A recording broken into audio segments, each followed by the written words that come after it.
जिस मासूम बच्ची की दिव्य मज्जा और यादें 10 साल की उम्र में बेरहमी से नोच ली गईं, जिसे कचरा समझकर पागलखाने में फेंक दिया गया, आज उसी अवनी को अपनी बर्बादी का वो खौफनाक सच पता चल चुका है। उसके अंदर बदले की आग धधक रही है और उसकी ताकत अब एक नया रूप ले रही है। लेकिन उसके दुश्मनों ने उसकी मौत का एक और भयानक जाल बिछा दिया है। अब आगे शिवांश सूर्यवंशी ने एक गहरी सांस ली।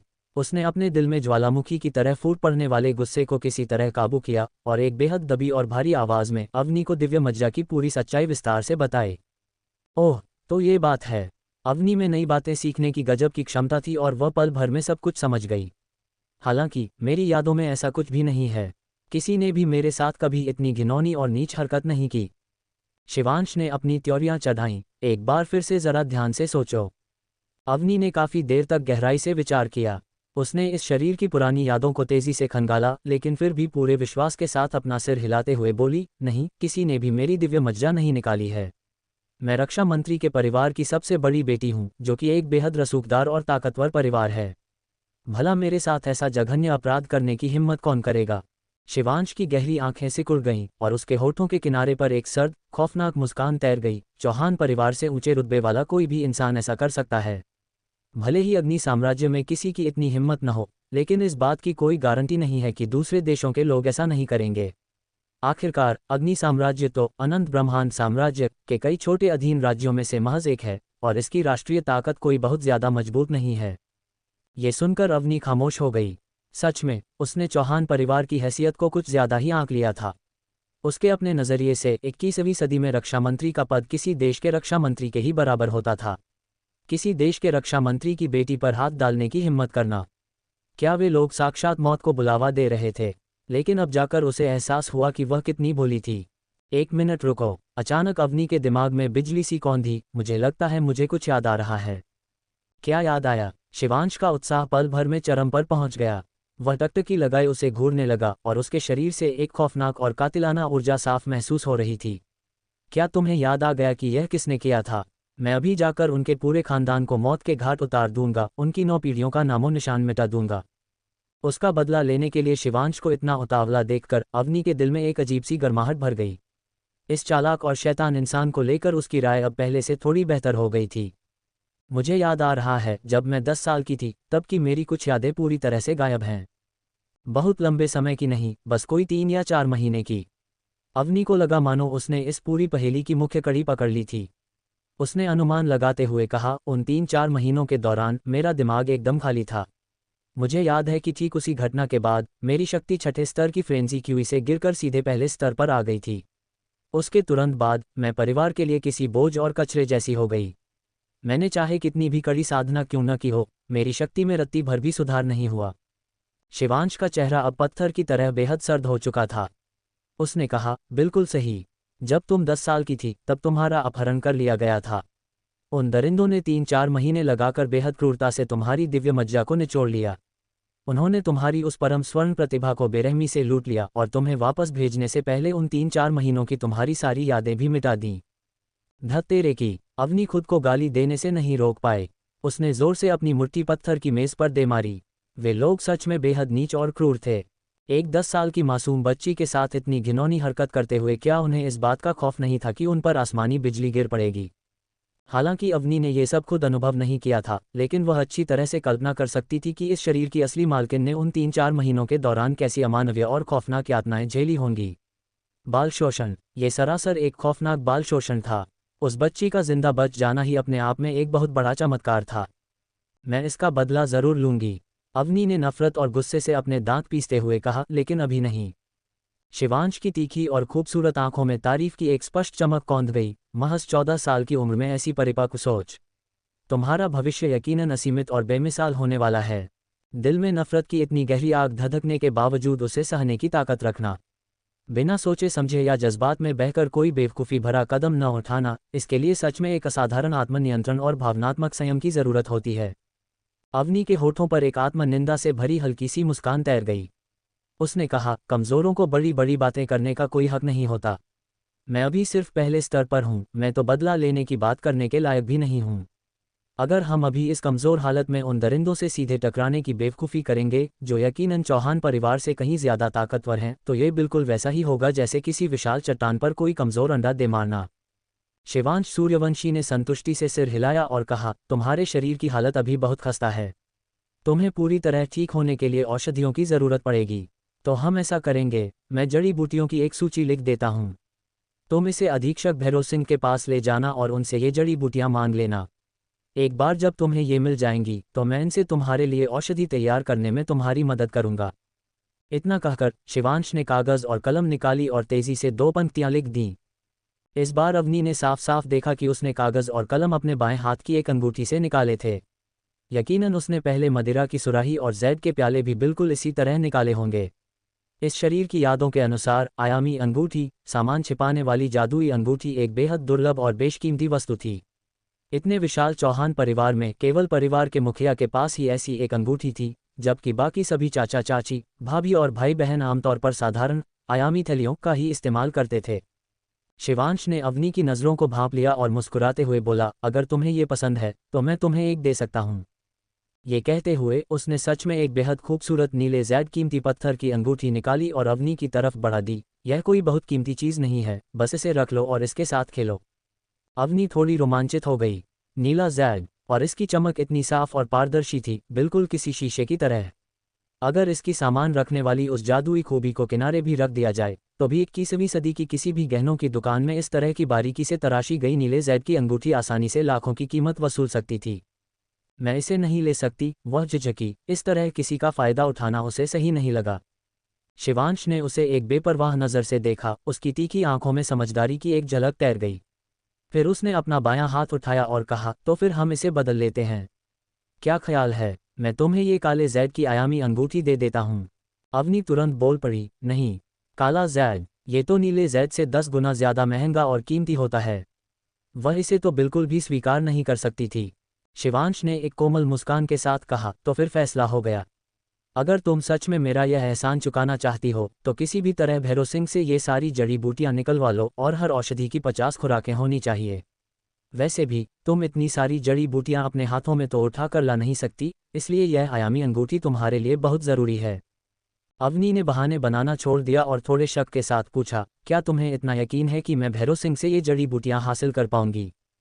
शिवांश ने अपनी तीखी आंखें थोड़ी सिकुड़ी और रहस्यमयी ढंग से कहा, मुझे यकीन नहीं है। ये सब कुछ तुम पर निर्भर करता है। वह एक दांव खेल रहा था, भैरव सिंह और अवनी के बीच के रिश्ते पर एक बड़ा दांव। ऐसा कोई कारण नहीं था कि भैरव सिंह जैसा खूंखार दिखने वाला एक अधेड़ उम्र का इंसान बिना किसी वजह के उसका साथ देता। भले ही काव्या सिर्फ एक दासी थी, लेकिन उसका अपाहिज हो जाना और उसे पागल कर देना कोई छोटी मोटी बात नहीं थी। जब शिवांश ने दीवार से अवनी को जहर का इस्तेमाल करते हुए देखा था और वह पुड़िया उससे छीन ली थी, तो उसका मकसद मालती को जहर देना नहीं था, बल्कि वह उस सबूत को वहां से हटाकर चुपचाप नष्ट करना चाहता था। इस तरह अगर बाद में कोई जांच पड़ताल होती भी तो किसी के पास कोई सबूत नहीं बचता। लेकिन हर किसी की हैरानी के बीच जब भैरव सिंह वहां पहुंचा तो उसने जांच करने की जहमत तक नहीं उठाई और इस मामले को आसानी से रफा दफा कर दिया। इससे शिवांश की काफ़ी परेशानी बच गई थी। औषधियों की उन 50 खुराकों का इंतजाम पागलखाने के दवाखाने से ही हो सकता था। भैरव सिंह यहाँ का अधीक्षक था और मरीजों का इलाज करना तथा दवाखाने की देखरेख करना उसी की जिम्मेदारी थी। मैं इस काम को पूरा करने की अपनी पूरी कोशिश करूंगी। अवनी के चेहरे पर एक गहरी गंभीरता छा गई और उसने नीले जैद की वह आयामी अंगूठी अपनी उंगली में पहन ली। वहां से निकलकर अवनी एक चांद के आकार वाले घुमावदार दरवाजे से गुजरी, एक बेहद खूबसूरत बगीचे को पार किया और एक ताजगी भरे कमल के तालाब के किनारे किनारे चलने लगी। करीब 10 मिनट बाद वह आखिरकार शाही पागलखाने के सबसे ऊंचे और ठीक बीचों बीच बने मुख्य भवन दिव्य कक्ष शैंजिंग हॉल के सामने पहुंच गई। दिव्य कक्ष के गहरे रंग के विशाल दरवाजे पूरी तरह खुले हुए थे और दरवाजे के दोनों तरफ तलवारें ताने रक्षकों की 2 कतारें मुस्तैदी से खड़ी थीं। अधीक्षक भैरव सिंह यहीं रहते थे। मुझे अधीक्षक भैरव सिंह से मिलना है। अवनी ने रक्षकों के प्रमुख की ओर देखते हुए अपने आने का कारण बताया, कृपया उन्हें मेरे आने की सूचना दें। रक्षकों के प्रमुख ने बेपरवाही से अवनी के सीने पर लगे उस बिल्ले की तरफ देखा जिस पर 11 नंबर लिखा हुआ था और पूरे सम्मान के साथ बोला, आप जरूर बड़ी मालकिन चौहान होंगी। अधीक्षक महोदय बहुत देर से आपका इंतजार कर रहे हैं, कृपया अंदर पधारें। अवनी थोड़ी हैरान हुई, क्या अधीक्षक भैरव सिंह उसी का इंतजार कर रहे थे? अधीक्षक महोदय को कैसे पता चला कि मैं आऊंगी? उसने पूछा। अधीक्षक महोदय ने कहा था कि कमरा नंबर 11 की मालकिन चौहान अब ठीक हो रही हैं और वे निश्चित रूप से यहाँ से जाने की अनुमति मांगने उनके पास आएंगी, रक्षकों के प्रमुख ने उत्तर दिया।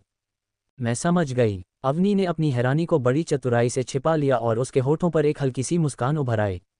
उसने रक्षकों के प्रमुख को धन्यवाद दिया और फिर सीधे अधीक्षक के कक्ष की ओर बढ़ गई। अधीक्षक महोदय, तुम आ गईं। भैरव सिंह ने मेज से अपना सिर उठाया, अपनी स्याही वाली कलम नीचे रखी और पत्थर से भी ज्यादा सख्त उसके चौकोर चेहरे पर एक हल्की सी मुस्कान उभर आई। बैठ जाओ। अवनी ने कोई संकोच नहीं किया और मेज के दूसरी तरफ रखी कुर्सी पर बैठ गई। उसने सीधे मुद्दे की बात करते हुए कहा, अधीक्षक महोदय, मुझे आपसे एक विनती करनी है। भैरव सिंह ने दाईं ओर रखे दस्तावेजों के ढेर से एक कागज निकाला और उसे अवनी की तरफ बढ़ाते हुए कहा, मैंने तुम्हारे पूरी तरह से स्वस्थ होने का प्रमाण पत्र पहले ही तैयार कर दिया है। तुम्हें बस इस पर अपने हस्ताक्षर करने हैं और अंगूठे का निशान लगाना है। इसके बाद तुम किसी भी समय चौहान निवास लौट सकती हो। अवनी ने वह कागज नहीं लिया। उसकी सुनहरी आंखें बेहद गहरी और रहस्यमयी लग रही थीं। वह शांत स्वर में बोली, अधीक्षक महोदय, मैं फिलहाल यहाँ से नहीं जाना चाहती। क्या? भैरव सिंह के चेहरे के भाव अचानक बदल गए। उसकी दाईं आंख पर मौजूद वह लंबा निशान फड़कने लगा। उसे अपने कानों पर यकीन नहीं हो रहा था। बेटी अवनी, जब तुम ठीक हो गई हो तो तुम्हें घर जाना चाहिए। तुम्हारे दादाजी कुछ ही समय में सीमावर्ती युद्ध के मैदान से लौटने वाले हैं। अगर उन्हें पता चला कि तुम्हारे मंझले चाचा ने तुम्हें इस पागलखाने में फेंक दिया था तो वे क्रोध से आग बबूला हो जाएंगे। अवनी की खूबसूरत आंखें चमक उठीं और उसने पूछा, अधीक्षक महोदय, क्या आप मेरे दादाजी को जानते हैं? उसके पिता की छोटी उम्र में ही युद्ध में मृत्यु हो गई थी। उसके मंझले चाचा साम्राज्य के रक्षा मंत्री थे और उसके दादाजी शाही दरबार के राजगुरु थे। उसके मंझले चाचा एक प्रशासनिक अधिकारी थे, जबकि उसके दादाजी एक बड़े सैन्य अधिकारी। भैरव सिंह ने हामी भरी। उसके चेहरे पर एक गहरा सम्मान झलक रहा था। उसने कहा, मैंने राजगुरु चौहान की श्यामबाण सेना में 10 साल से भी ज्यादा समय तक एक सैन्य चिकित्सक के रूप में सेवा की है। बाद में युद्ध में लगी गंभीर चोटों के कारण मुझे सेना छोड़नी पड़ी। तब तुम्हारे दादाजी ने ही मुझे इस शाही पागलखाने में काम करने की सिफारिश की थी, जो सच में एक बहुत अच्छा और लाभदायक पद है। सैन्य चिकित्सक। अवनी के दिल में इस पेशे के लिए एक गहरा लगाव था। लगभग उसी पल उसके और भैरव सिंह के बीच की दूरियां मानो पूरी तरह से मिट गईं। भैरव सिंह ने एक गहरी उदासी और करुणा भरी नज़रों से अवनी को देखा और बोला, जब तुम्हारे पिता जिंदा थे तब हम श्यामबाण सेना में सगे भाइयों की तरह रहते थे। तुमने चौहान परिवार में इतना दुखद जीवन बिताया है और मेरे पास आकर भी तुम्हें इतनी तकलीफें सहनी पड़ीं। अगर भाई प्रताप स्वर्ग से ये सब देख रहे होंगे तो वे यकीनन मुझे ही दोषी ठहराएंगे। प्रताप चौहान अवनी के सगे पिता थे। 19 साल की कच्ची उम्र में ही वे युद्ध के मैदान में वीरगति को प्राप्त हो गए थे। उस समय अवनी महज अपनी मां की गोद में खेलती एक नन्ही बच्ची थी। आपका बहुत बहुत धन्यवाद चाचा भैरव। अवनी के दिल में एक अजीब सी गर्माहट दौड़ गई। उसकी आवाज़ थोड़ी भारी हो गई थी। उसने सोचा था कि इस नई दुनिया में देहांतरण के बाद उसकी हालत बहुत दयनीय होगी और हर कोई उससे नफरत करेगा। उसने कभी सपने में भी नहीं सोचा था कि यहाँ अब भी ऐसे अपने लोग मौजूद हैं जो उसकी सच में परवाह करते हैं। उसने सच्चाई बताना ही ठीक समझा। काव्या के साथ जो कुछ भी हुआ वह सच में मैंने ही किया था। वह वीर प्रताप सिंह की जासूस थी। उसे वीर ने ही मेरे रोजाना के काढ़े में छुपकर धतूरे का जहर मिलाने का आदेश दिया था। ये सुनिश्चित हो जाने के बाद कि भैरव सिंह उनके अपने ही इंसान थे, अवनी ने स्वाभाविक रूप से अपने दिल की पूरी बात कह दी। आखिर इस पागलखाने के भीतर भैरव सिंह का रुतबा सबसे ऊंचा था और वह उस पर भरोसा कर सकती थी। क्या ये सच है? भैरव सिंह पूरी तरह सन्न रह गया। अवनी की पूरी बात सुनने के बाद उसका गुस्सा किसी ज्वालामुखी की तरह फूट पड़ा। उसने मेज पर अपना मुक्का इतनी जोर से दे मारा कि उसका आधा हिस्सा चकनाचूर हो गया। उस वीर प्रताप सिंह की इतनी जुर्रत! उसने राजगुरु चौहान की पोती को नुकसान पहुंचाने की हिम्मत की है। अवनी ने सिर हिलाया और बोली, मेरे मंझले चाचा ने मुझे कभी पसंद नहीं किया। इसके अलावा चौहान निवास में वीर प्रताप सिंह द्वारा भेजे गए और भी जहर देने वाले जासूस मौजूद हो सकते हैं। अगर मैं बिना सोचे समझे वहां वापस लौट गई तो ये किसी शेर की मांद में कदम रखने जैसा होगा। चाचा भैरव, आपके इस शाही पागलखाने में रहना मेरे लिए फिलहाल सबसे सुरक्षित है। भैरव सिंह अंदर तक हिल गया था। उसने एक भारी आह भरी और कहा, ठीक है, जब तक तुम्हारे दादाजी राजधानी वापस नहीं लौट आते तुम यहीं रहोगी। मैं तुम्हारी सेवा के लिए एक साफ सुथरी और समझदार दासी का इंतजाम कर दूंगा। मुझे किसी दासी की जरूरत नहीं है। अवनी ने भैरव सिंह की बात बीच में ही काट दी। उसने जानबूझकर अपनी भावनाओं को उभर दिखाते हुए जोर देकर कहा, चाचा भैरव, मैं अपना ख्याल खुद रख सकती हूँ। भैरव सिंह की आंखों में अपराधबोध की एक झलक तैर गई। उसे लगा कि यह बच्ची बस बहुत डरी हुई है और उसे फिर से जहर दिए जाने का खौफ सता रहा है। यह मेरी ही भूल थी कि मैंने काव्या जैसी दुष्ट दासी को तुम्हारी सेवा में रखा। ठीक है मेरी प्यारी बेटी अवनी, मैं इस बार तुम्हारी यह विनती मान लेता हूँ। अगर तुम्हें यहाँ रहने में किसी भी चीज़ की ज़रूरत हो तो तुम बेझिझक मेरे पास आ सकती हो। तुम्हारा ये चाचा तुम्हारी हर ज़रूरत पूरी करेगा। अवनी की सुनहरी आंखें चमक उठीं और उसके होठों पर एक हल्की सी मुस्कान खेल गई। बहुत खूब, शिकार जाल में फंस चुका था। चाचा भैरो, मुझे कुछ जड़ी बूटियों की ज़रूरत थी, मुझे नहीं पता कि आप मुझे बताओ तुम्हें कौन सी जड़ी बूटियाँ चाहिए, मैं यकीनन तुम्हारे लिए उनका इंतज़ाम कर दूंगा। भैरो सिंह एक साफ दिल वाला सीधा इंसान था, इसलिए वह तुरंत मान गया। अवनी मन ही मन बहुत खुश हुई। उसने अपनी आस्तीन से वह पर्चा निकाला जो शिवांश ने उसके लिए लिखा था, उसे भैरो सिंह के सामने खिसकाया और बोली, मुझे इस पर्चे पर लिखी हर जड़ी बूटी की 50 खुराकें दे दीजिए। भैरो सिंह ने उस पर एक नज़र डाली और देखा कि नीलकमल घास, संजीवनी जड़, देवदारू मोम और चंद्रशलाका, ये सभी आमतौर पर इस्तेमाल होने वाली औषधियाँ थीं जिनमें जहर का कोई अंश नहीं था। हम ऐसा करते हैं, मैं तुम्हें हर जड़ी बूटी की 100 खुराकें दे देता हूँ। दवाखाने में महज 3 दिन पहले ही नया भंडार आया है, इसलिए वहाँ इनकी कोई कमी नहीं है। चाचा भैरो, मुझे इतनी ज़्यादा की ज़रूरत नहीं है। अवनी इस मेहरबानी से थोड़ी गदगद हो गई। नहीं, तुम इसे रख लो। भैरो सिंह के चेहरे पर एक समझदारी भरी मुस्कान उभर आई। जब कोई पहली बार औषधि निर्माण अल्केमी सीखता है तो सामग्री की बहुत ज़्यादा खपत होती है। अगर तुम दिव्य सामग्री की 50 खुराकों में से एक बार भी सफल हो जाओ तो यही बहुत बड़ी बात है। 100 खुराकें तुम्हारे लिए ज़्यादा सुरक्षित रहेंगी। अवनी थोड़ी झेप गई। चाचा भैरो, मैं आपसे सच में कुछ नहीं छिपा सकती। भैरो सिंह ने अवनी के बारे में कई अफवाहें सुन रखी थीं। वह जानता था कि उसके पास केवल पहले स्तर की फ्रेंसी क्यूई है और उसने कई सालों से कोई तरक्की नहीं की है। उसने बस यही मान लिया कि अब वह अपनी दिशा बदलकर जड़ी बूटियों और औषधि निर्माण के साथ अपना मन बहलाना चाहती है। जहाँ तक इस बात का सवाल था कि क्या वह सच में कोई औषधि बना पाएगी, उसने इस पर विचार करने की जहमत तक नहीं उठाई। इस बच्ची ने पहले ही बहुत कुछ सहा है। जब तक वह खुश है और उसका मन लगा हुआ है, बस यही मायने रखता है। यह एक बड़े बुजुर्ग द्वारा अपने से छोटों को दिया जाने वाला प्यार और लाड़ दुलार ही तो था। भैरो सिंह अवनी को दवाखाने में ले गया और उसे वह सब दे दिया जिसकी उसे ज़रूरत थी। अवनी ने उसे बार बार धन्यवाद दिया और फिर वहां से वापस लौट आए। तो कहो, कैसा रहा? जब अवनी ने 100 खुराकों वाली नीलकमल घास, संजीवनी जड़, देवदारू मोम और चंद्रशलाका को शिवांश के सामने रखा तो उसके खूबसूरत चेहरे पर एक आत्मसंतुष्टि और गर्व की झलक थी। मैंने तुम्हारे लक्ष्य को 2 गुने से पार कर लिया है। शिवांश की तीखी आंखें खुशी से चमक उठीं और वह बार बार तारीफ करने लगा। बहुत खूब, शानदार, अति उत्तम। वह जानता था कि उसने बिल्कुल सही दांव खेला था। अवनी बेहद उत्साहित थी और उसने शिवांश को भैरो सिंह के साथ अपने रिश्ते के बारे में विस्तार से सब कुछ बता दिया। ओह, तो ये बात है। शिवांश ने संतुष्टि से सिर हिलाते हुए कहा। भैरो सिंह के इस साथ से हमारे लिए इस पागलखाने में अपनी मर्जी से कुछ भी करना बहुत आसान हो जाएगा। चीज़ें उसकी उम्मीद से कहीं ज़्यादा सुगमता से हो गई थीं। हालांकि अवनी ने उन शब्दों के पीछे छिपे असली अर्थ को तुरंत भांप लिया था। शिवांश जानबूझकर इस शाही पागलखाने में क्यों रुका हुआ है? भैरो सिंह की मदद से क्या उसकी असल योजना को अंजाम देना और भी आसान नहीं हो जाएगा? अवनी ने आगे कोई और सवाल नहीं पूछा। कई बातें बिना कहे ही छोड़ देना बेहतर होता है। उन्हें बोलकर जाहिर करने से अच्छा है कि इंसान उन्हें अपने तक ही सीमित रखे। मैं तुम्हारे लिए जो प्राणवर्धक औषधि बनाने जा रहा हूँ वह पहले से लेकर तीसरे स्तर की फ्रेंजी क्यूई वाले लोगों के लिए सबसे उपयुक्त है। शिवांश के बाएं हाथ में पहनी काले जैद की अंगूठी पर एक रहस्यमयी चमक कौंधी और पलक झपकते ही 3 फीट ऊंची एक औषधि भट्टी कॉल्ड्रन बाहर निकली और जमीन पर मजबूती से टिक गई। तुम्हारा शरीर अभी बहुत कमजोर है और इसे पोषण देने के लिए एक दिव्य औषधि की सख्त जरूरत है। समझ गई। आपका बहुत बहुत धन्यवाद कुंवर सूर्यवंशी। शिवांश सूर्यवंशी ने औषधि भट्टी में नीलकमल घास, संजीवनी जड़, देवदारू मोम और चंद्रशलाका की 10 खुराकें डालीं और फिर उसमें धधकती हुई अपनी शक्तिशाली अग्नि ऊर्जा फ्रेंजी क्यूई प्रवाहित कर दी। कुछ ही देर में भट्टी में आग भड़क उठी और वह विशाल आंगन तपिश से गर्म हो गया। औषधि निर्माण में सबसे ज़रूरी चीज़ है आग के तापमान को नियंत्रित करना और अशुद्धियों को जलाकर खत्म करना। इसके लिए एकदम सटीक लक्ष्य और गहरी समझ का होना बहुत ज़रूरी है। शिवांश ने भट्टी की लपटों को घूरते हुए कहा। अवनी की सुनहरी आंखें चमक उठीं। क्या तुम मुझे औषधि बनाना सिखा रहे हो? शिवांश ने अवनी की आंखों में गहराई से देखा और कहा, अगर तुम सच में सीखना चाहती हो तो स्वाभाविक रूप से मैं तुम्हें ज़रूर सिखाऊंगा।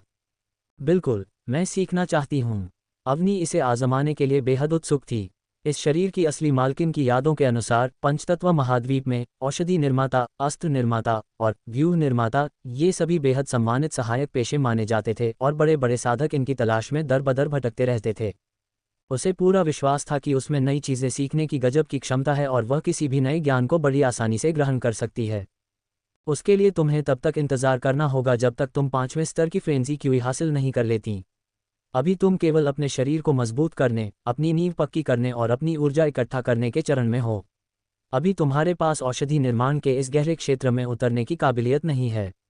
शिवांश ने भट्टी की आग को और तेज करते हुए आगे कहा, लेकिन मैं तुम्हें पहले कुछ बुनियादी और सैद्धांतिक ज्ञान जरूर सिखा सकता हूँ। अवनी ने जोर से सिर हिलाया, उसका चेहरा एक नई उम्मीद और उत्साह से दमक रहा था। आज हम जिन 4 जड़ी बूटियों का इस्तेमाल कर रहे हैं, चलो उनमें से नीलकमल घास और चंद्रशिलाका से शुरुआत करते हैं। शिवांश ने एक पूरी तरह से हरे रंग का पौधा उठाया। एक बेहद धैर्यवान और होनहार गुरु की तरह समझाते हुए उसने कहा, पंचतत्व महाद्वीप के पंचांग के अनुसार साल के 12 महीनों के भी अपने अलग अलग नाम होते हैं। पहला महीना आकाश का है, दूसरा चंपा के फूलों का, तीसरा रात में खिलने वाले पारिजात का, चौथा निर्मल शांति का, पांचवां कमल स्नान का, छठा झींगुर के पंखों का, सातवां शीतल चांदनी का, आठवां चंद्र दर्शन का, नौवां बांस की खुमारी का, 10वां अमृत वर्षा का, 11वां ईश्वरीय संगीत का और 12वां धुंधले चांद का महीना होता है। अवनी ने मन ही मन सोचा, प्राचीन काल के लोग सच में कितने रसिक थे, उन्होंने महीनों को जो नाम दिए हैं वे भी सुनने में कितने खूबसूरत लगते हैं। नीलकमल घास चौथे यानी निर्मल शांति वाले महीने में उगती है। 6 पन की चंद्रशिलाका केवल छठे महीने में ही पाई जा सकती है। साल के 12 महीनों से जुड़ी ये जड़ी बूटियां न केवल जान बचाने वाली आम औषधियां हैं, बल्कि औषधि निर्माण के क्षेत्र में इस्तेमाल होने वाली सबसे बुनियादी सामग्री भी हैं। इन्हें हमेशा याद रखना। हाँ, मैंने इसे अच्छे से याद कर लिया है। यह अच्छी बात है। अब मैं तुम्हें नीलकमल घास और चंद्रशिलाका के औषधीय गुणों, उनके स्वभाव और उनके बीच होने वाली आपसी प्रतिक्रियाओं के बारे में विस्तार से समझाऊंगा। अवनी को औषधियों के इस गहरे ज्ञान में बहुत दिलचस्पी आ रही थी। वह मूल रूप से एक सैन्य चिकित्सक थी जो पारंपरिक जड़ी बूटियों और आधुनिक चिकित्सा दोनों में माहिर थी। और इस महाद्वीप में अनगिनत दुर्लभ और बेशकीमती जड़ी बूटियां मौजूद थीं, जिनके बारे में उसने पहले कभी न तो सुना था और न ही उन्हें देखा था, तो भला वह उत्साहित कैसे नहीं होती। अवनी की इतनी गंभीर और लगन भरी बातों को देखकर शिवांश उसे और भी ज्यादा सम्मान भरी नजरों से देखने लगा। औषधियों का ये ज्ञान अक्सर बेहद नीरस और उबाऊ होता था, और किसी 13-14 साल की लड़की के चंचल स्वभाव को देखते हुए उसके लिए इतने ध्यान से इस व्याख्यान को सुनना काफी मुश्किल होना चाहिए था। 1 घंटे बाद शिवांश ने उन चारों जड़ी बूटियों नीलकमल घास, संजीवनी जड़, देवदारू मोम और चंद्रशिलाका के बारे में सारा ज्ञान अवनी को समझा दिया था। यहाँ तक कि उसने बिना कुछ छिपाए प्राणवर्धक औषधि बनाने की पूरी प्रक्रिया भी उसे विस्तार से बता दी थी। उसी समय औषधि भट्टी की आग बुझ गई। भट्टी के निकास द्वार से हल्के नीले रंग की और शीशे की तरह पारदर्शी 10 गोलियों की एक कतार गड़-गड़ की आवाज के साथ बाहर लुढ़क आए। औषधि की उस मादक और गहरी महक ने पल भर में पूरे आंगन को महका दिया। बिजली की फुर्ती से शिवांश ने सफ़ेद जैद कीमती पत्थर से बनी एक चीनी मिट्टी की शीशी निकाली और उसे निकास द्वार के नीचे रख दिया ताकि सभी प्राणवर्धक औषधियां सुरक्षित उसमें गिर सकें। फिर उसने वह शीशी अवनी की तरफ बढ़ाते हुए कहा, आज से रोजाना एक गोली लेना शुरू कर दो। अवनी ने हैरानी से उस दवा की शीशी की तरफ देखा। जड़ी बूटियों की वह गहरी महक सच में मदहोश कर देने वाली थी। उसे यह बहुत पसंद आई। पहले इसे 10 दिनों तक आजमा कर देखो और बताओ कि कैसा लगता है। उसके बाद मैं तुम्हारे लिए आगे की साधना की एक नई योजना तैयार करूंगा। मेरा एक सवाल है, पूछो। जब मैं चाचा भैरो से ये जड़ी बूटियां लेकर आई थी, तो उन्होंने कहा था कि जड़ी बूटियों की 50 खुराकों में से एक औषधि को भी सफलतापूर्वक बना लेना बहुत मुश्किल काम होता है। फिर तुमने महज 10 खुराकों का इस्तेमाल करके ये 10 औषधियां कैसे बना लीं? शिवांश सूर्यवंशी ने एक हल्की सी मुस्कान के साथ अवनी चौहान की ओर देखा और कहा, औषधि निर्माताओं के भी अलग अलग स्तर होते हैं। ये सब सफलता की दर पर निर्भर करता है। अवनी को अचानक एहसास हुआ, यह अजूबा शख्स तो यकीनन एक उस्ताद औषधि निर्माता था। उसने कभी भी शिवांश की काबिलियत पर शक नहीं किया था, लेकिन फिर भी वह हमेशा उसे बार बार चौंका ही देता था। बिना एक शब्द और कहे अवनी ने वह प्राणवर्धक औषधि निगल ली, पालती मारकर बैठ गई और उसे अपने भीतर समाहित करने साधना में जुट गई। जैसे ही वह औषधि उसके पेट में उतरी, शुद्ध ऊर्जा और तपिश की एक लहर उसके पूरे शरीर में दौड़ गई। यह एहसास बिल्कुल वैसा ही था जैसे उसे किसी सैन्य स्तर का उत्तेजक मिलिट्री ग्रेड स्टिम्युलेंट इंजेक्शन दे दिया गया हो। शरीर से लेकर दिमाग तक उसका रोम रोम नई ऊर्जा से भर उठा। उसके खून का बहाव तेज हो गया और उसकी त्वचा पर एक लालिमा छा गई। उसकी नाड़ियों में बहने वाली फ्रेंजी ची ऊर्जा मकड़ी के जाले जितनी बारीक थी। उस प्राणवर्धक औषधि के पोषण से वह बाल जितनी पतली ऊर्जा दोगुनी मोटी हो गई। वह 7 नाड़ियों और 8 चक्रों से होते हुए सीधे उसके पेट में स्थित ऊर्जा केंद्र नाभि चक्र में जा समाये। यह एक बेहद अजीब और रहस्यमयी प्रक्रिया थी। वह ऊर्जा किसी छोटी सी जलधारा की तरह इकट्ठी हुई, भंवर की तरह घूमी और उफनते हुए उसके सूखे और कमज़ोर शरीर को बार बार सींचने लगी। वह समय का भान भूल गई, खुद को भूल गई। उसे बस इतना पता था कि जब उसने आखिरकार उस औषधि को पूरी तरह से सोख लिया और अपनी आंखें खोलीं, तो आसमान तारों से भरा हुआ था और चांद अपनी पूरी ऊंचाई पर चमक रहा था। कैसा लगा? शिवांश पूरे समय उसके पास ही बैठा रहा था और एक मुस्कान के साथ उसे देख रहा था। बहुत सुकून भरा है, अवनी ने अपने सबसे सीधे और सच्चे एहसास के साथ जवाब दिया और एक पल सोचने के बाद आगे बोली, मेरे हाथ पैर अब पहले जैसे कमज़ोर और बेजान नहीं लग रहे, मुझमें काफ़ी ताकत आ गई है। शिवांश को मानो इसी की उम्मीद थी। उसने कहा, बहुत अच्छे, मैं 9 दिन बाद तुमसे फिर मिलने आऊँगा।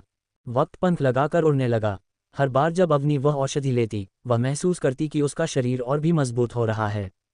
देहांतरण ट्रांसमाइग्रेशन के बाद शुरुआती 2 दिनों में जब वह पेड़ के नीचे मिलिट्री बॉक्सिंग का अभ्यास करती थी, तो वह आधे घंटे में ही थककर बेसुध होने लगती थी। लेकिन अब वह बिना रुके लगातार 4 घंटे तक बॉक्सिंग कर सकती थी। बीमार या कमज़ोर शब्द अब उससे कोसों दूर हो चुके थे। 9वें दिन की सुबह अवनी ने प्राणवर्धक औषधि की आखिरी गोली ली। एक बार फिर तपिश और सुकून का वह सुखद एहसास उस पर छा गया। लेकिन इस बार अवनी ने साफ तौर पर महसूस किया कि कुछ तो पहले से अलग था। वह बारीक सी ऊर्जा तेजी से एक साथ घूमी, कई गुना मोटी हुई और फिर एक तेज आवाज़ के साथ उसके ऊर्जा केंद्र में इकट्ठा होकर उसने ज़बरदस्ती एक बड़ी बाधा को तोड़ दिया। उसने सफलतापूर्वक दूसरे स्तर की फ्रेंजी हासिल कर ली थी। बहुत खूब, अवनी ने अचानक अपनी आंखें खोलीं, उसकी सुनहरी आंखों में एक तेज चमक थी।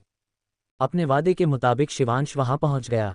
ऐसा लग रहा था मानो उसे आंगन के दरवाजे को नज़रअंदाज करके सीधे दीवार फांद कर आने की आदत सी हो गई थी। मेरा स्तर बढ़ गया है।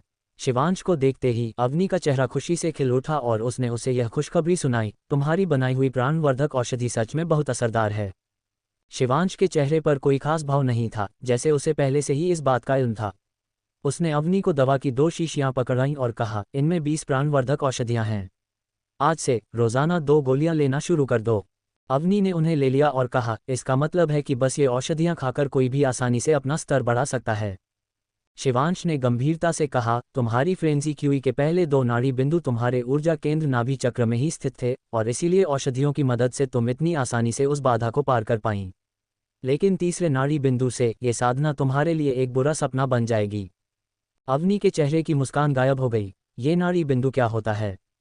शिवांश ने अपनी तीखी आंखों को खतरनाक ढंग से सिकोड़ा और कहा, हर बार जब तुम एक नाड़ी बिंदु खोलती हो तो तुम्हारे फ्रेंजी क्यूई का एक स्तर बढ़ जाता है। मानव शरीर में कुल 81 ऊर्जा नाड़ी बिंदु होते हैं, जो जन्म के समय से ही बंद होते हैं। उनमें से 9 सबसे बुनियादी केंद्र हैं। अगर कोई एक आम इंसान से एक सच्चा साधक बनना चाहता है तो उसे सबसे पहले इन 9 बुनियादी नाड़ी बिंदुओं को खोलना ही पड़ता है। अवनी को जैसे कुछ समझ में आने लगा था। देहांतरण से पहले इस शरीर ने अपना प्रथम फ्रेंजी क्यूई नाड़ी बिंदु पहले ही खोल लिया था। इन 10 दिनों के भीतर औषधियों की मदद से उसने अपना दूसरा नाड़ी बिंदु भी खोल लिया था, जिससे उसे दूसरे स्तर की फ्रेंजी क्यूई हासिल हो गई थी। क्या तीसरा नाड़ी बिंदु रीढ़ की हड्डी पर है? तुम तुरंत समझ गईं। शिवांश ने अवनी की ओर एक गहरी नज़र डाली और भारी आवाज़ में कहा, तीसरे से लेकर 7वें नाड़ी बिंदु तक ये सभी रीढ़ की हड्डी पर स्थित होते हैं और इनका दिव्य मज्जा से होकर गुजरना अनिवार्य होता है। तुम्हारी दिव्य मज्जा पूरी तरह से खोखली हो चुकी है और तुम्हारी रीढ़ को भयानक नुकसान पहुंचा है, इसलिए तुम्हारी आगे की साधना बेहद कठिन होने वाली है। अनायास ही अवनी की मुट्ठियां कस गईं और उसका चेहरा अंधकार में हो गया। उसे अचानक समझ आ गया कि दिव्य मज्जा निकाले जाने के बाद उसकी साधना का स्तर छठे से गिरकर पहले स्तर पर क्यों आ गया था। जो नाड़ियां पहले से जागृत हो चुकी थीं, उन्हें जबरदस्ती बंद कर दिया गया था। कुंवर सूर्यवंशी, क्या उन नाड़ी बिंदुओं को दोबारा खोला जा सकता है जिन्हें जबरदस्ती बंद कर दिया गया था? वह यहीं हार नहीं मानना चाहती थी। बिल्कुल, शिवांश ने पूरे विश्वास के साथ कहा और अपनी काले जैड की अंगूठी से एक जैड की नली स्क्रॉल निकाली। पिछले 9 दिनों से मैं तुम्हारे इस खास शरीर के लिए एक उपयुक्त साधना विधि खोज रहा था। ये पंचतत्व दानव भक्षण विद्या एक ऐसी असाधारण साधना तकनीक है जिसे आम लोग नहीं अपना सकते, लेकिन संयोग से तुम इसके लिए बिल्कुल योग्य हो। अवनी ने सवालिया नज़रों से उसकी ओर देखा। पंचतत्व दानव भक्षण विद्या एक ऐसा गुप्त ग्रंथ है जिसे मेरे पूर्वजों ने एक रहस्यमय क्षेत्र से प्राप्त किया था। इस तकनीक की साधना करने के लिए एक बेहद सख्त शर्त है, सभी तत्वों पर पूरी महारत होनी चाहिए। इसका इस्तेमाल दानवी जीवों की ऊर्जा फ्रेंजी क्यूई को सोखकर अपनी ताकत बढ़ाने के लिए किया जाता है। अवनी के दिल की धड़कन तेज हो गई। ये सुनने में काफ़ी दिलचस्प लग रहा था। आखिर सभी तत्वों पर महारत होना क्यों ज़रूरी है? क्योंकि मायावी जीवों की ऊर्जा का गुण कभी एक समान नहीं होता। उदाहरण के लिए, अग्नि तत्व वाले एक ज्वालामूषक फ्लेम रैट में वज्र बिजली तत्व का भी थोड़ा अंश होता है। अगर अग्नि तत्व वाला कोई साधक इस पंचतत्व दानव भक्षण विद्या का अभ्यास करता है और उस ज्वालामूषक की ऊर्जा को सोखता है, तो वज्र ऊर्जा का वह छोटा सा अंश भी उसके शरीर में प्रवेश कर जाएगा, जिससे उस साधक का शरीर फट जाएगा और उसकी मौत हो जाएगी। लेकिन अगर साधक सभी तत्वों के चरम पर है, तो वह उस जीव की ऊर्जा को आसानी से ग्रहण कर सकता है, चाहे वह शुद्ध हो या नहीं। शिवांश ने उस गुप्त ग्रंथ को अवनी के हाथों में रखा और पूरी गंभीरता से बोला, मैंने तुम्हारे लिए ये तकनीक क्यों चुनी, इसका एक और बहुत बड़ा कारण है। क्या कारण है? ऐसी अफवाह है कि मायावी जीवों की ऊर्जा में मौजूद विस्फोटक तत्व दिव्य मज्जा के पुनर्जन्म को बढ़ावा दे सकते हैं। ये सुनते ही अवनी की सुनहरी आंखें किसी मशाल की तरह जल उठीं। शिवांश की तीखी आंखों में एक गहराई छा गई और वह बोला, बेशक यह महज एक अफवाह है। दानवी जीवों की ऊर्जा में मौजूद विस्फोटक तत्व सच में दिव्य मज्जा को दोबारा उगाने में मदद कर सकते हैं या नहीं, ये बात अभी तक साबित नहीं हुई है। कम से कम एक उम्मीद तो है ना? अवनी ने एक हल्की सी मुस्कान के साथ कहा, मैं इस विद्या की साधना करने के लिए तैयार हूँ। शिवांश की आवाज़ भारी थी, क्या तुमने अच्छी तरह सोच लिया है? इस विद्या की साधना करने के लिए उस दर्द को सहना पड़ता है जो आम इंसानों के बर्दाश्त से बाहर है। बिना किसी झिझक के अवनी ने तुरंत जवाब दिया, पूरी जिंदगी अपाहिज बनकर जीने से तो ये दर्द कहीं बेहतर है। दर्द और तकलीफ, इन बातों से अब उसे क्या ही फर्क पड़ता था। बहुत खूब, तुम्हारी इच्छा शक्ति सच में फौलादी है। मुझे पता था कि मैंने तुम्हें परखने में कोई गलती नहीं की है। शिवांश के चेहरे पर छाई उदासी पल भर में गायब हो गई, उसके पतले होठों पर एक मुस्कान आ गई और उसकी आंखों में बिजली सी कौंधी। तभी आंगन के दरवाजे पर किसी की दस्तक गूंजी। मालकिन चौहान, दरवाज़ा खोलिए, आपके परिवार से कोई आपसे मिलने आया है। रक्षक की पुकार सुनकर अवनी ने उस पंचतत्व दानव भक्षण विद्या को तुरंत अपनी नीले जैद की आयामी अंगूठी में रख लिया और उलझन में पूछा, परिवार? चौहान परिवार के लोग? आखिर कौन हो सकता था? छोटी उम्र में गुजर जाने वाले उसके पिता का वंश तो वैसे ही सिमट चुका था, अब बस उसकी विधवा माँ और 2 छोटे भाई ही बचे थे। अवनी दीदी, यह मैं हूँ, मानवी। दरवाज़ा खोलिए, मैं आपके लिए सेनापति वीर के बारे में एक खबर लाई हूँ। यह आवाज़ सुनते ही अवनी का शरीर अनैच्छिक रूप से कांप उठा और उसके दिमाग में दर्दनाक यादों का एक भयानक सैलाब उमड़ पड़ा।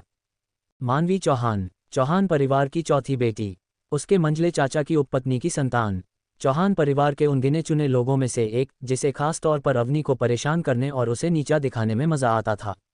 वह लगभग हर 2 हफ्ते में अवनी के लिए मुश्किलें खड़ी करने के मकसद से इस शाही पागलखाने में आती थी।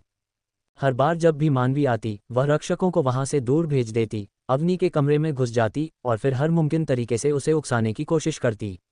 अवनी को तड़पता देख वह जोर जोर से हंसती थी, और जब अवनी बर्दाश्त नहीं कर पाती और गुस्से में उस पर झपटती, तो मानवी अपनी तीसरे स्तर की फ्रेंजी की हुई ऊर्जा के दम पर अवनी को बुरी तरह पीटती।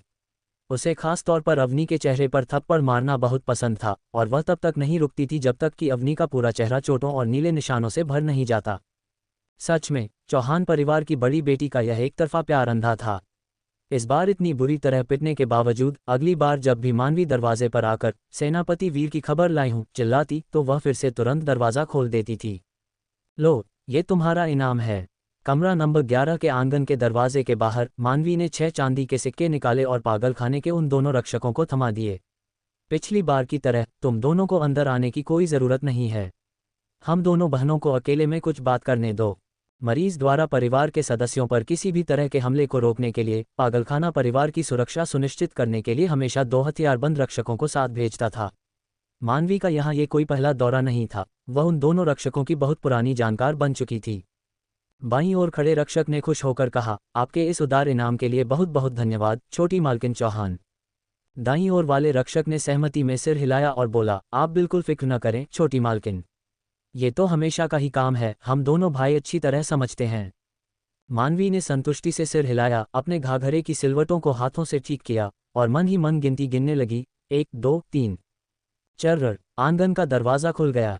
मानवी के होठों पर एक व्यंग्यात्मक मुस्कान उभर आई।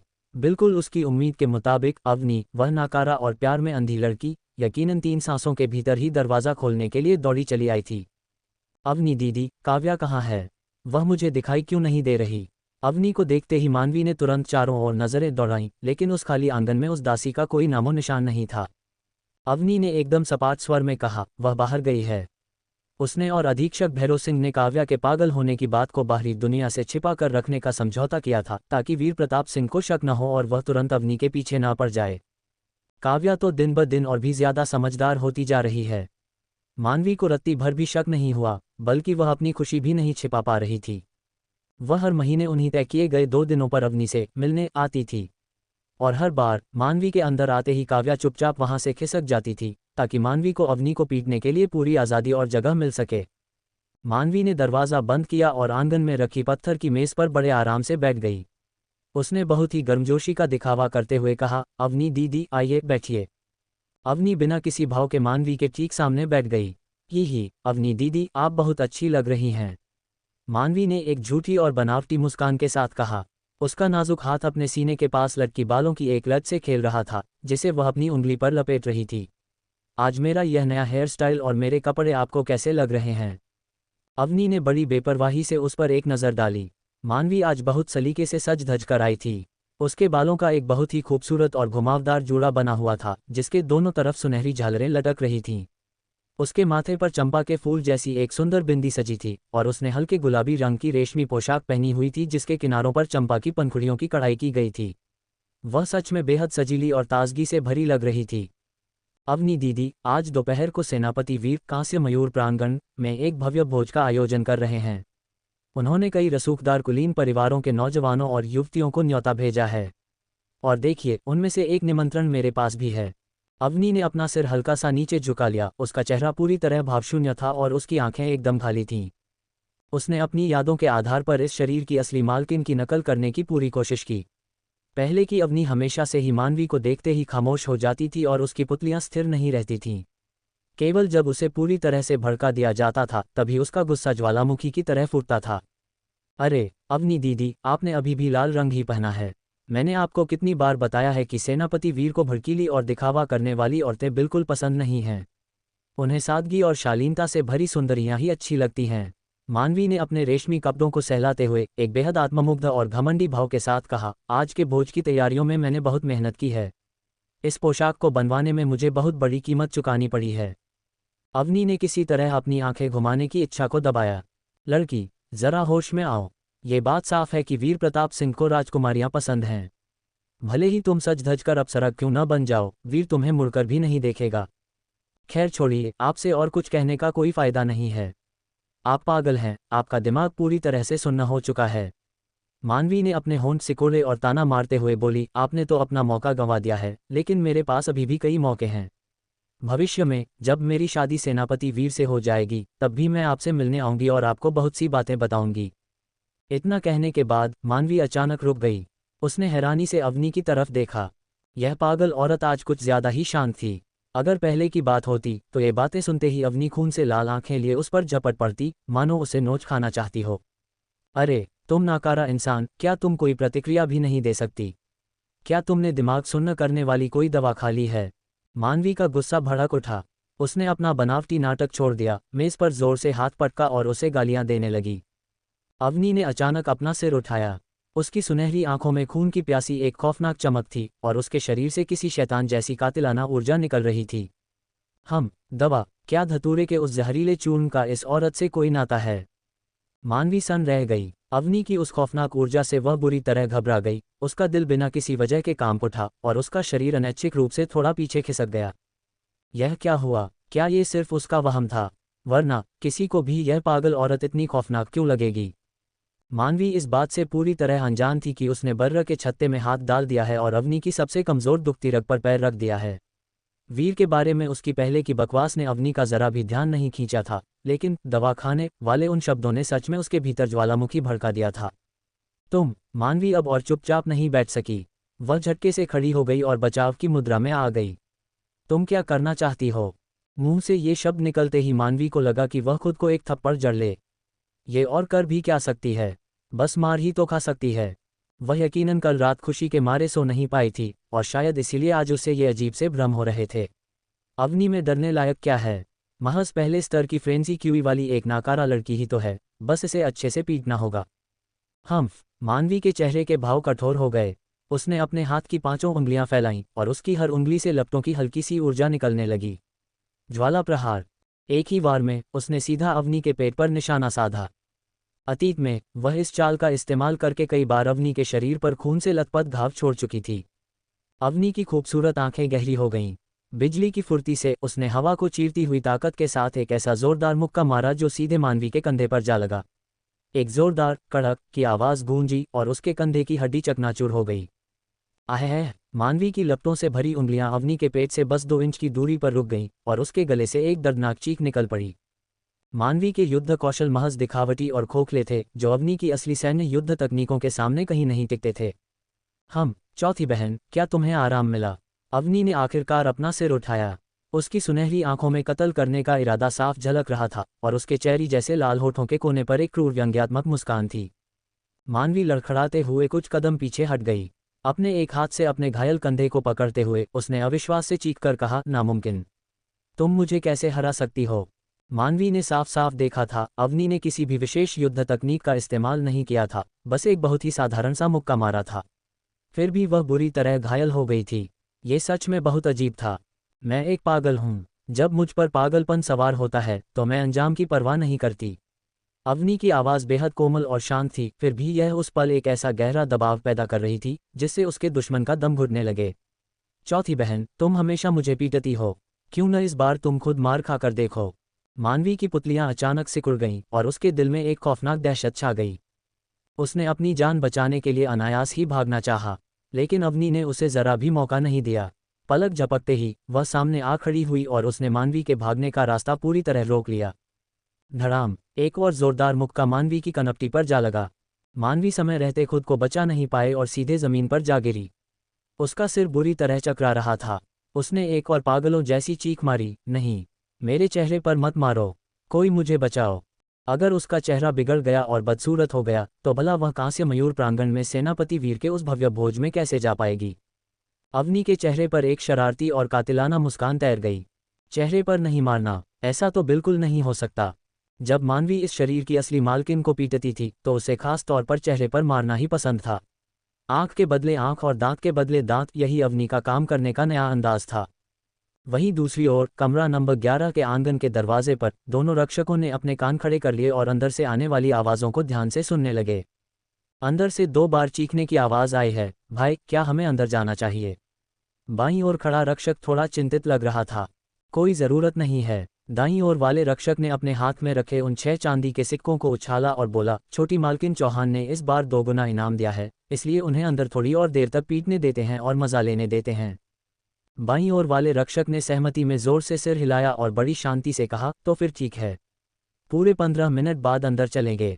आंगन के अंदर मानवी रोने की कगार पर थी। वह चाहे कितनी भी जोर से चीखती या बाहर खड़े रक्षकों से मदद की भीख मांगती, वहां से कोई जवाब नहीं आ रहा था। धड़ाम, धप, कड़क! अवनी ने दर्द से जमीन पर तड़पती मानवी को लातों से बुरी तरह रौंदना शुरू कर दिया। अवनी की हर लात बेहद सधी हुई और सटीक थी। उसकी हर एक चोट मानवी के शरीर के सबसे दर्दनाक हिस्सों पर पड़ रही थी, लेकिन वह हमेशा उसकी जानलेवा नाड़ियों को बचा लेती थी। इस तरह वह सुनिश्चित कर रही थी कि मानवी की जान न जाए, बल्कि वह लगातार भयानक यातना सहती रहे। और इसी तरह अवनी ने पूरे 15 मिनट तक उस पर अपनी लातों की बारिश जारी रखी। ये 1000 से कम वार नहीं थे, जिनमें से आधे मानवी के सिर और चेहरे के आसपास ही पड़े थे। चर्र! अंततः दरवाज़ा खुला। छोटी मालकिन, समय लगभग पूरा हो गया है। मिलने का वक्त खत्म हुआ। अब आप वापस जा सकती हैं। जब दोनों रक्षक आंगन में दाखिल हुए तो अपने सामने का नज़ारा देखकर वे इतने सन्न रह गए कि मारे हैरानी के उनके जबड़े ज़मीन पर जा गिरे। जिसकी बुरी तरह पिटाई हुई थी वह मानवी थी। उसका चेहरा सूजकर किसी सूअर के सिर जैसा हो गया था। उस पर नीले और बैंगनी रंग के धब्बे पड़े थे, यहाँ तक कि उसके नैन नक्श पहचानना भी मुश्किल हो रहा था। उसकी वह बेहद महंगी रेशमी पोशाक अब खून से सन चुकी थी और ज़मीन पर लौटने की वजह से कीचड़ और धूल से गंदी हो गई थी। उसका वह खूबसूरत जूड़ा भी पूरी तरह बिखर चुका था और उखड़े हुए बालों की कुछ लंटें घास पर बिखरी पड़ी थीं। ये केवल शर्मनाक ही नहीं, बल्कि हद से ज़्यादा दयनीय हालत थी। छोटी मालकिन! दोनों रक्षक बुरी तरह घबरा गए और तुरंत आगे दौड़े। उन्होंने झट से अवनी को दोनों तरफ से कसकर जकड़ लिया। अवनी ने जानबूझकर पागलपन का दिखावा किया। भले ही रक्षकों ने उसके शरीर को कसकर पकड़ रखा था, लेकिन उसके पैर अभी भी हवा में लाते चला रहे थे।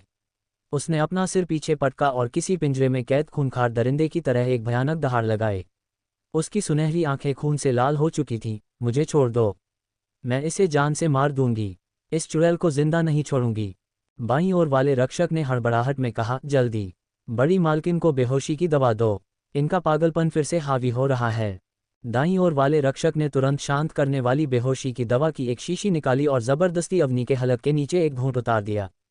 अवनी ने अपने गले को हिलाया मानो उसने वह शांत करने वाली दवा निगल ली हो, लेकिन असल में उसने उसे अपनी जीभ के नीचे छिपा लिया था। फिर उसने तुरंत अपने पागलपन का नाटक बंद कर दिया। अपना सिर झुकाकर वह पूरी तरह बेजान सी दिखने लगी। उसके हाथ पैर किसी अधमरे इंसान की तरह ढीले होकर लटक गए। रक्षकों को लगा कि बेहोशी की दवा ने अपना असर दिखा दिया है, इसलिए उन्होंने अवनी को किनारे लिटा दिया और उसे वहीं छोड़ दिया। आंगन में हुआ ये हंगामा इतना तेज था कि इसने तुरंत पागलखाने के अधीक्षक का ध्यान अपनी ओर खींच लिया था। भैरव सिंह के पीछे हथियारबंद रक्षकों की एक पूरी टुकड़ी चल रही थी। उसने आंगन के उस खौफनाक नज़ारे पर एक नज़र डाली और तुरंत इस गंभीर स्थिति को भांप लिया। उसने कुछ रक्षकों को आगे जाकर बुरी तरह पिटी हुई मानवी को पत्थर की बेंच पर बिठाने का आदेश दिया। वाह! मानवी कांपते हुए जोर जोर से रोने लगी। भैरव सिंह ने हल्की सी त्योरियां चढ़ाईं। वह आगे बढ़ा और खून रोकने तथा दर्द कम करने वाली कुछ दवाइयां निकालकर मानवी को दे दीं। मानवी को थोड़ा आराम मिला तो उसने तुरंत अवनी की तरफ उंगली उठाते हुए भैरव सिंह से शिकायत की, अधीक्षक महोदय, इस पागल औरत को अंधेरे कमरे में कैद कर देना चाहिए। इसने अभी मुझे जान से मारने की कोशिश की है। ये सच में बहुत खूंखार है। भैरव सिंह का चेहरा पूरी तरह भावशून्य रहा और उसने शांत आवाज में कहा, छोटी मालकिन चौहान, मैं उन दोनों रक्षकों को कड़ी सजा दूंगा जिन्हें आपकी सुरक्षा का जिम्मा सौंपा गया था। मानवी सन रह गई और फिर किसी खिलौने की तरह जोर जोर से अपना सिर हिलाते हुए बोली, नहीं, यह अवनी है, उसने। ठीक है, छोटी मालकिन चौहान को वापस चौहान निवास छोड़ाओ। भैरव सिंह ने मानवी की बात बीच में ही काट दी। उसने अब उसकी तरफ देखना भी जरूरी नहीं समझा और उसके चेहरे पर रत्ती भर भी दया नहीं थी। जी जनाब, कुछ रक्षकों ने गंभीर रूप से घायल मानवी को उठाया और कमरा नंबर 11 के आंगन से बाहर ले गए। उन्होंने मानवी के विरोध और उसकी चीखों को पूरी तरह से अनसुना कर दिया। भैरव सिंह की सर्द और खूंखार नजरें मानवी से रिश्वत लेने वाले उन दोनों रक्षकों पर जा टिकीं। उसने कड़कती आवाज में कहा, तुम दोनों मरीज के परिवार की सुरक्षा करने के अपने फर्ज में नाकाम रहे हो, जिसकी वजह से छोटी मालकिन चौहान को इतनी गंभीर चोटें आई हैं। अगर मैंने तुम दोनों को मौत के घाट नहीं उतारा तो मैं चौहान परिवार को क्या जवाब दूंगा? हम बेकसूर हैं, हुजूर। बाईं ओर वाला रक्षक भारी आवाज के साथ घुटनों के बल जमीन पर गिर पड़ा। वह छोटी मालकिन चौहान ही थी जिन्होंने हमें अंदर आने से मना किया था। हाँ हुजूर, हम बेकसूर हैं। दाईं ओर वाला रक्षक जमीन पर अपना सिर पटकता रहा। हमने कभी सपने में भी नहीं सोचा था कि छोटी मालकिन इतनी बुरी तरह पिट जाएंगी। हमेशा तो वही मरीज को पीटती थीं। भैरव सिंह की दाईं आंख पर बना वह लंबा निशान जोर से फड़क उठा और उसके शरीर से एक बेहद खौफनाक ऊर्जा निकलने लगी। मेरा आदेश सबको सुना दो, छोटी मालकिन चौहान को पूरे सम्मान के साथ चौहान निवास छोड़ने की कोई ज़रूरत नहीं है। उसे बस शाही पागलखाने से बाहर फेंक दो।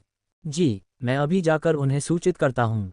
भैरव सिंह की खूंखार नज़रें ज़मीन पर घुटने टेके कांप रहे उन दोनों रक्षकों पर फिर से घूमी। दुष्टों का साथ देने वाले इन दोनों गद्दारों को घसीटकर अंधेरे कमरे में ले जाओ और इन्हें सजाए मौत दे दो।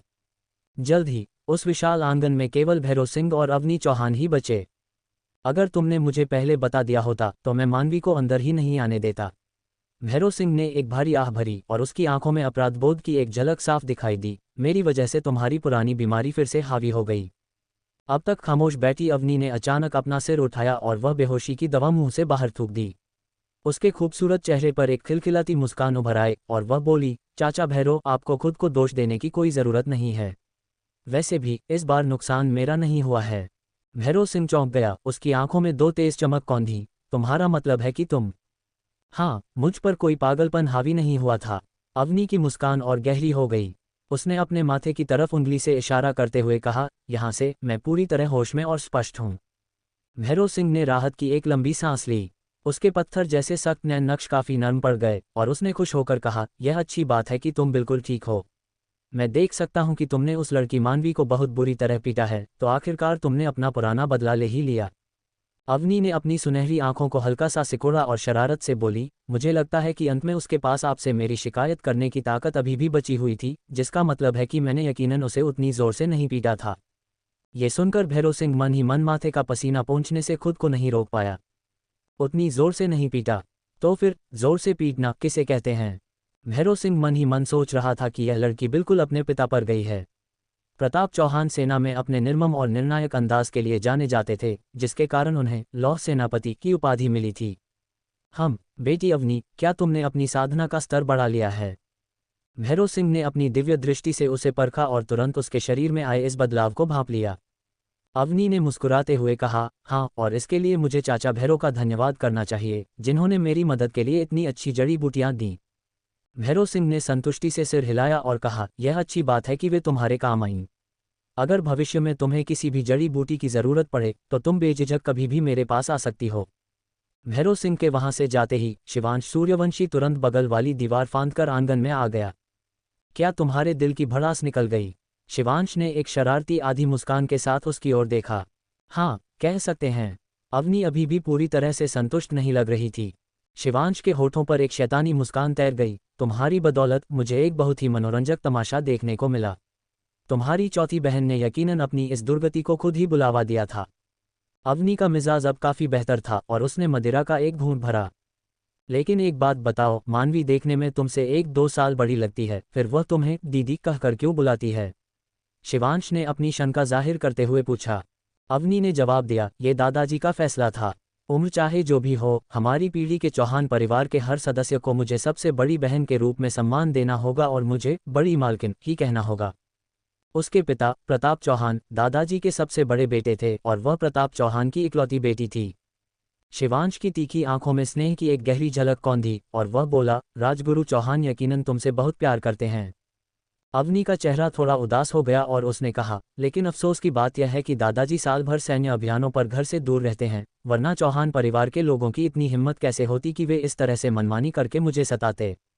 शिवांश एक पल के लिए रुका, फिर बोला, अग्नि साम्राज्य और हरित वन साम्राज्य के बीच का युद्ध अब लगभग खत्म होने वाला है।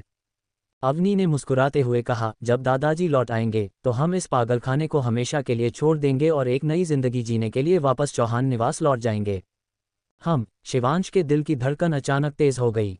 उसकी आंखों में बिजली सी कौंधी और उसने टकटकी लगाए अवनी को घूरते हुए पूछा, क्या तुम मुझे भी अपने साथ ले जाओगी? बकवास मत करो, भला इसमें पूछने वाली क्या बात थी? हालांकि उनके बीच ये सौदा बहुत पहले ही तय हो चुका था, लेकिन खुद उसके मुंह से यह बात सुनकर शिवांश अपने उत्साह पर काबू नहीं रख पाया।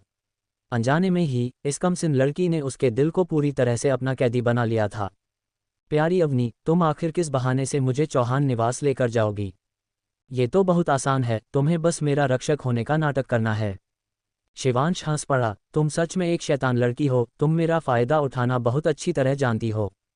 रक्षक? भला शिवांश सूर्यवंशी ने अपनी जिंदगी में ऐसा मामूली काम कब किया था?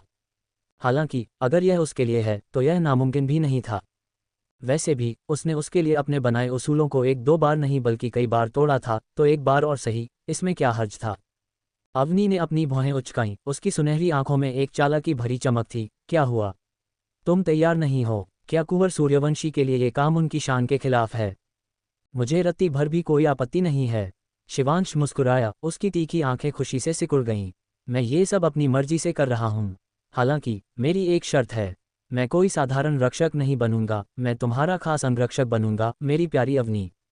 अगर दूसरे नज़रिए से देखा जाए तो एक खास अंगरक्षक का काम जहां वह उसके साथ कहीं भी आ जा सकता था और वे हर पल एक साथ रह सकते थे, सच में एक काफ़ी लुभावना पद था। अवनी की आंख हल्की सी फड़क उठी। ये धूर्त इंसान मौके का फ़ायदा उठाना और अपनी बात मनवाना बहुत अच्छी तरह जानता था। ठीक है, जैसा तुम कहो। पहले तो उसने विरोध करना चाहा, लेकिन फिर उसे याद आया कि शिवांश ने साधना में उसकी मदद की थी और उसे इतनी कीमती तकनीकें और औषधियां दी थीं। अगर वह इतनी छोटी सी बात पर कंजूसी दिखाती तो ये सच में बहुत नाइंसाफ़ी होती।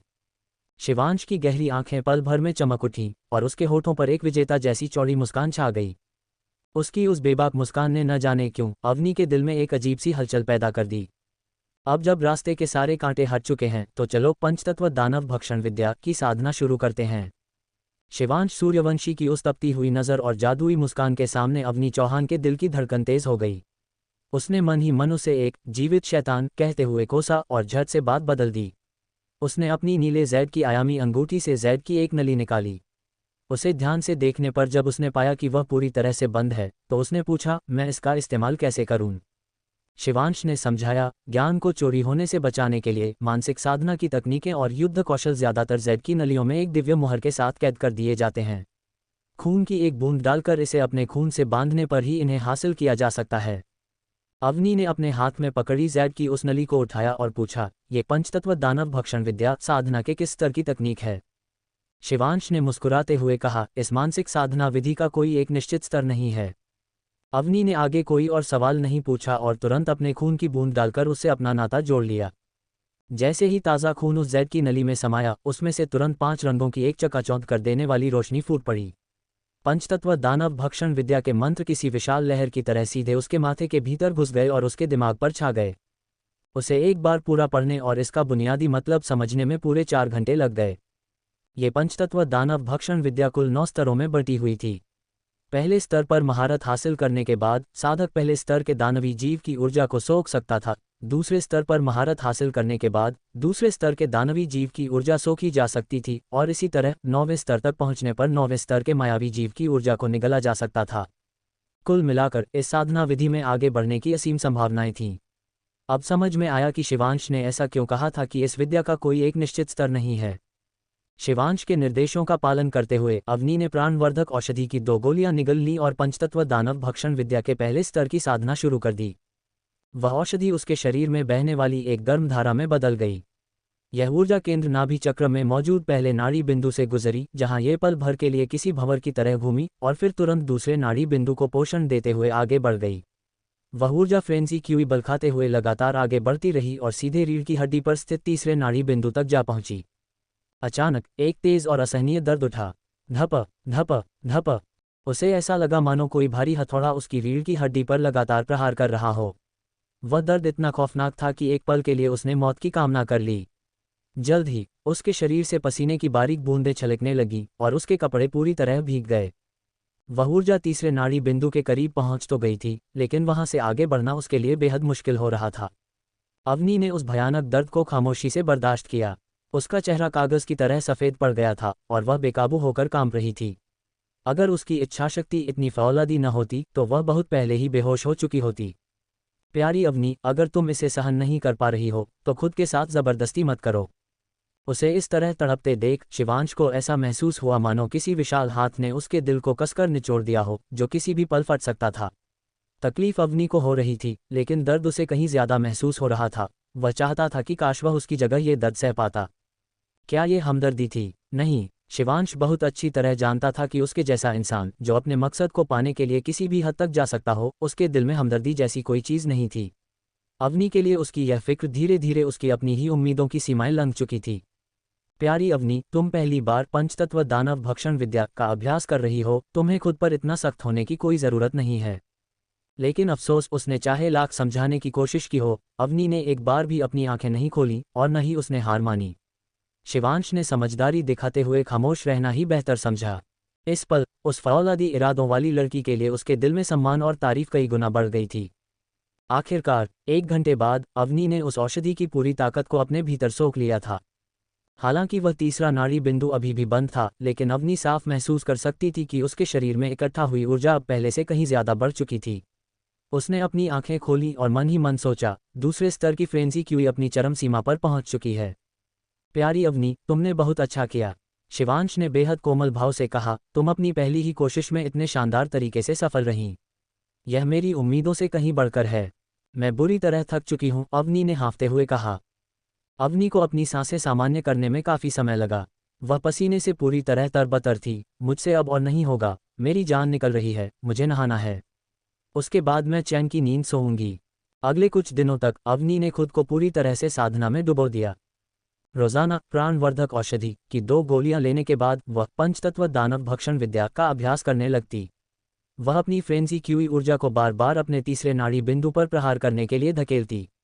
बार बार तपने और टकराने से वह ऊर्जा धीरे धीरे और भी शक्तिशाली हो गई थी और उसमें एक असाधारण क्षमता जमा हो गई थी। हर दिन वह एक असहनीय दर्द से गुजरती। कभी कभी उसे लगता मानो उसकी जान निकल रही है और कभी लगता कि साक्षात मौत ही सामने खड़ी है। आखिरकार पंचतत्व दानव भक्षण विद्या के लगातार अभ्यास के 10वें दिन उफनती हुई ऊर्जा की एक तेज लहर ने रीढ़ की हड्डी पर स्थित उस विशेष बिंदु को जोरदार प्रहार से तोड़ दिया। पहले और दूसरे नाड़ी बिंदु के बाद अब तीसरा नाड़ी बिंदु भी जागृत होकर रोशन हो गया था।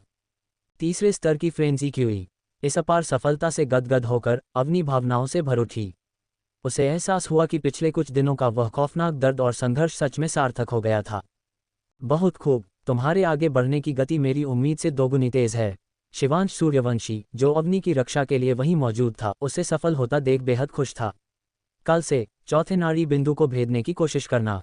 इसके लिए रोजाना 5 प्राणवर्धक औषधियां लेना। शुरुआत में अवनी ने अधीक्षक भैरव सिंह से जड़ी बूटियों की कुल 100 खुराकें ली थीं। शिवांश का औषधि निर्माण कौशल बेहद उच्च स्तर का था। प्राणवर्धक जैसी औषधियों के लिए उसकी सफलता की दर 100% तक पहुंच सकती थी। मैं तुम्हें बाकी बची हुई 70 प्राणवर्धक औषधियां दे रहा हूं।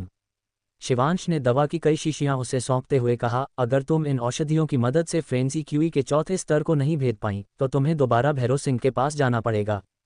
ठीक है, अवनी ने सहमति में सिर हिलाया। जरा मुझे तुम्हारी नाड़ी देखने दो। बिना किसी हिचकिचाहट के अवनी ने अपनी दाहिनी कलाई आगे कर दी। शिवांश ने उसकी नाड़ी पर अपनी 2 उंगलियां रखीं और अपनी दिव्य ऊर्जा की एक हल्की सी धारा से अंदर की पड़ताल की। कुछ पल बाद शिवांश ने अपनी उंगलियां हटाईं और कहा, प्यारी अवनी, तुम्हारा शरीर बहुत खास है और तुम्हारी दिव्य मज्जा पूरी तरह से खाली है। अगर तुम अपना स्तर बढ़ाना चाहती हो तो तुम्हें अपने शरीर में आम इंसानों के मुकाबले 10 गुना ज्यादा ऊर्जा इकट्ठा करनी होगी। अवनी ने हल्की सी त्योरियां चढ़ाईं और कहा, क्या तुम्हारा मतलब यह है कि मेरी साधना की गति आम लोगों की तुलना में बहुत धीमी होगी?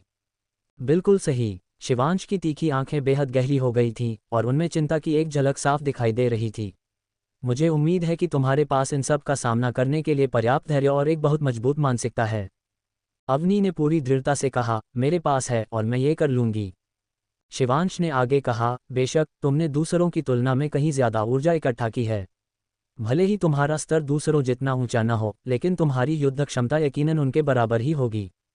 अवनी तुरंत समझ गई और बोली, मैं समझ गई। कुंवर सूर्यवंशी के कहने का मतलब यह है कि भले ही हम दोनों के पास तीसरे स्तर की फ्रेंजी क्यूई हो, लेकिन मैं दूसरों की तुलना में कहीं ज्यादा ताकतवर हूं।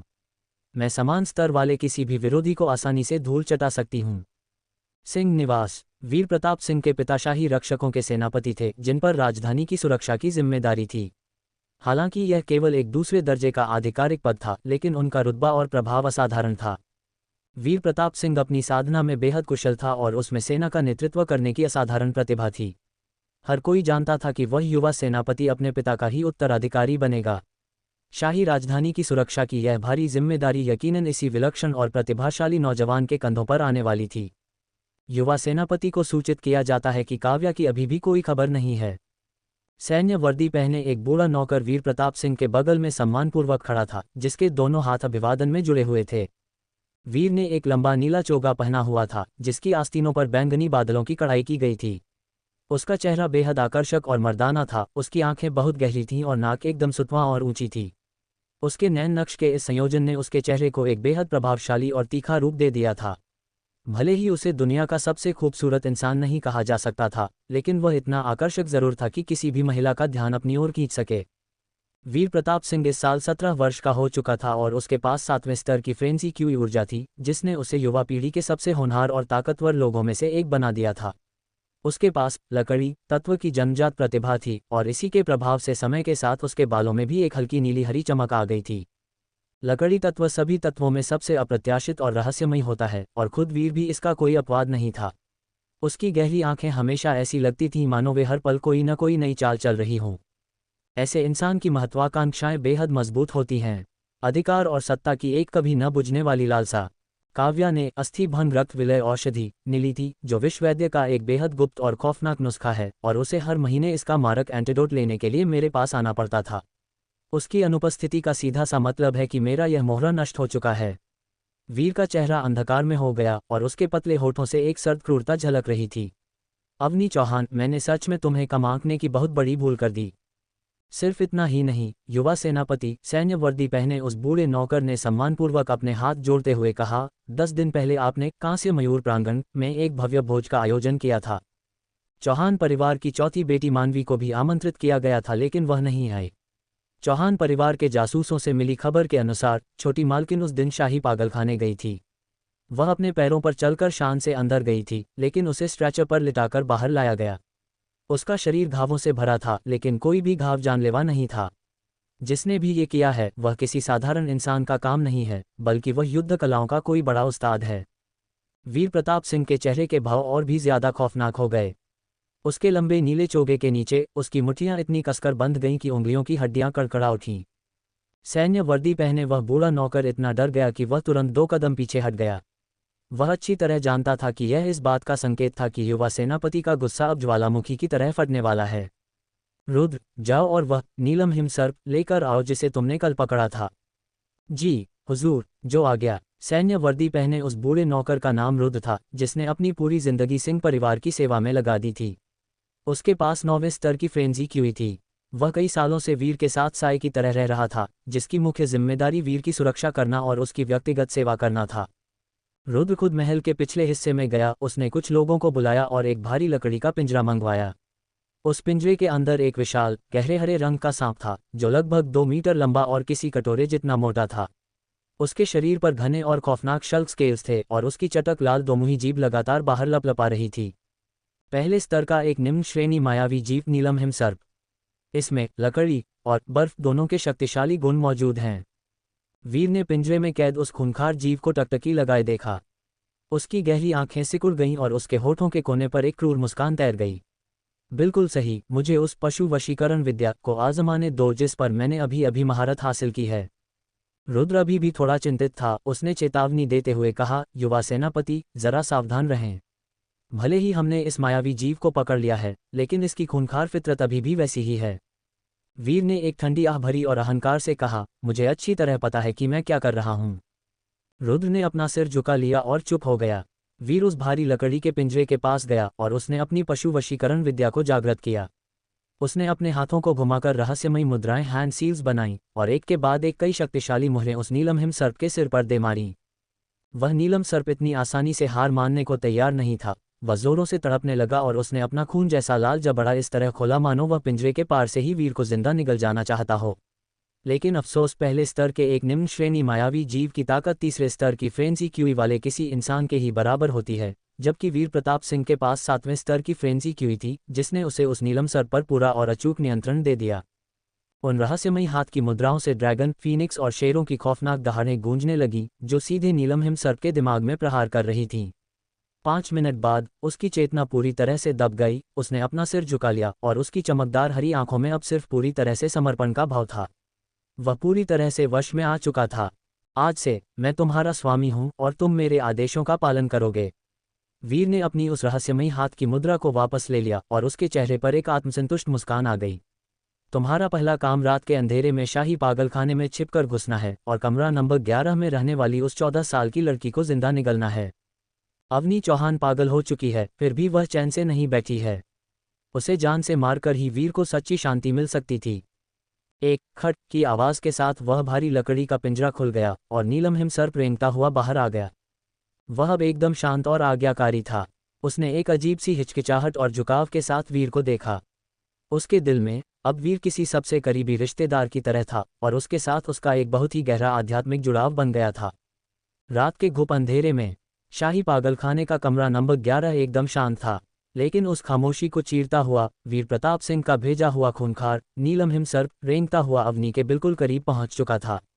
उसका खून से सना लाल जबड़ा खुला और वो अवनी को जिंदा निगलने के लिए झपटा।